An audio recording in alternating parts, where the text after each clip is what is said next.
You're listening to the Poo Podcast. My name is Dosta.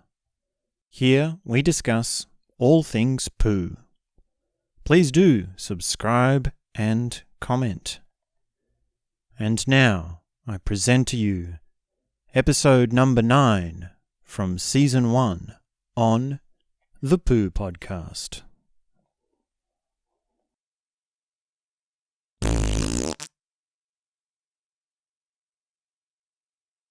I'd like to share a bit of an awkward moment that I had. And this was many years ago. I know it was many years ago because it was when my first niece was born. Just a newborn baby. So she is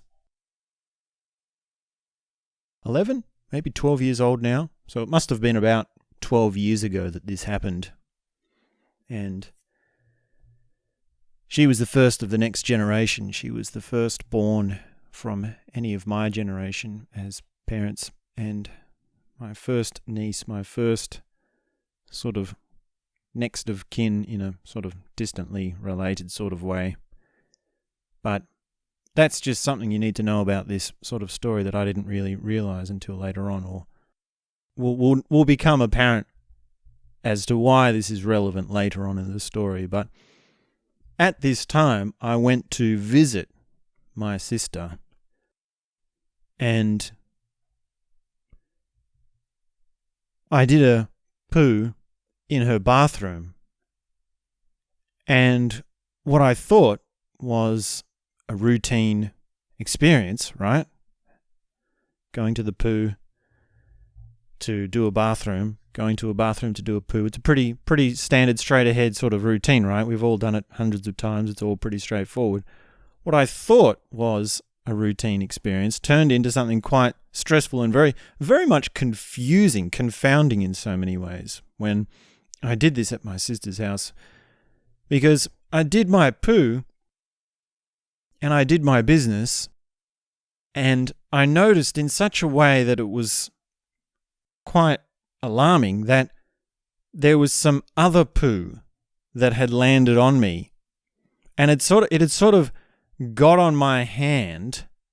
I'm remembering it now. It's coming back to me, this story, the details. It got on my hand as I had been wiping my ass. And that's quite an alarming thing, right? To have poo on your hand when you're wiping your ass, because normally you use whatever technique you need to not get any poo on your hands and to wipe your ass. And I thought, whoa, have I missed something? Has something happened that I'm not aware of? And I realized once I got poo on my hand, I noticed that actually there's also some poo outside the bowl. So this was now, okay, not only have I got it on my hand when I didn't mean to, but it's outside the bowl, which I didn't mean to. So maybe it's come off onto my hand and that has then put it onto somewhere outside of the bowl.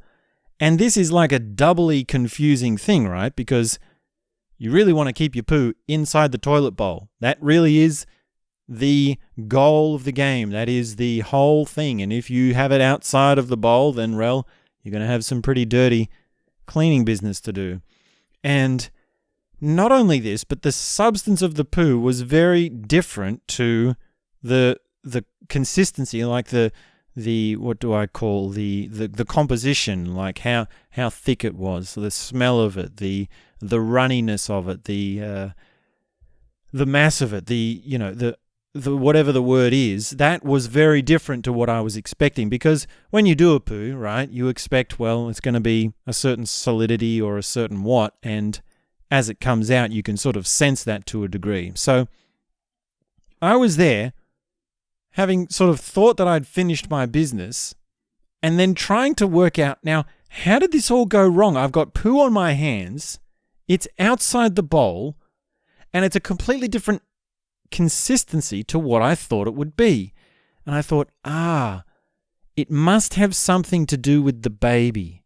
It must have something to do with the newborn.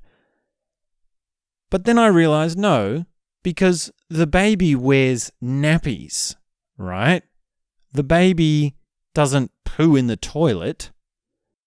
And not only that, the changing table, which my sister did have, was on the other side of the bathroom, right? I could see where they'd set up this changing table for changing the nappies. And so I was like racking my brain, like, what have I, is this my poo? Have I done something completely wrong? It was very confusing. And I realized that it couldn't have been the baby for these reasons that I've mentioned. That, well, babies wear nappies and babies get changed on the other side of the bathroom. So I cleaned up the poo. I cleaned it off my hand. I cleaned it off the outside of the bowl. And I did notice that it was definitely of a substance that I had never seen before. It was never the kind of poo. And I was also starting to think, well, okay, what have I been eating recently? Has there been a change in diet or something? And anyway, I cleaned it all up because I didn't want my sister to find out, right? What is more embarrassing than your sister coming into the bathroom after you've done it and seeing your poo on the floor or around or outside? Like, that would just be a nightmare.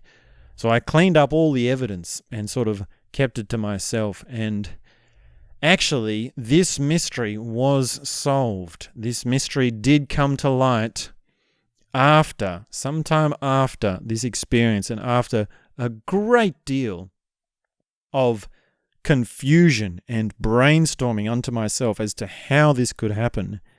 And what had happened was, it sort of came up when my sister was talking about, well, this is her first baby, and she was talking about how the baby pooed. And she was saying, oh, it's very interesting to watch the different changes in the consistency of the poo. And I thought, oh, maybe that's something that I'm going through. And she said, oh, it changes as the breast milk changes and as the diet changes. And it's sometimes very different. Sometimes it's black. Sometimes it's very strange. Sometimes it's got this weird smell. And then she mentioned this one time, the baby did projectile poo. And it went all the way across the entire bathroom. And I thought, now that explains it.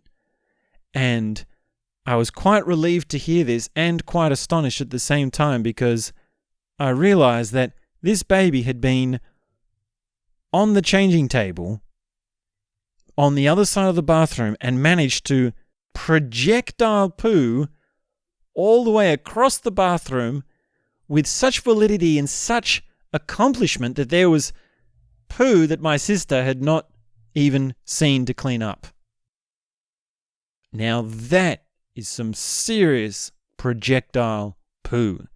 So I must give it to my younger niece, now the eldest of the generation, which I don't think I've ever told this story to her now. I think it might be quite funny to recant this, recall this story to these people as they were involved. But at least for once in my life, it wasn't me that had done the poo and made an absolute mess of it, right? At least for once, it's someone else's poo. And wow, maybe they should join the Olympics for projectile pooing. There must be some sort of world record for that. Thanks very much for tuning in. That is the end of this episode. We will be back very soon with more. Make sure you subscribe, and please do leave a comment with your best poo story. And that's all I have to say for now.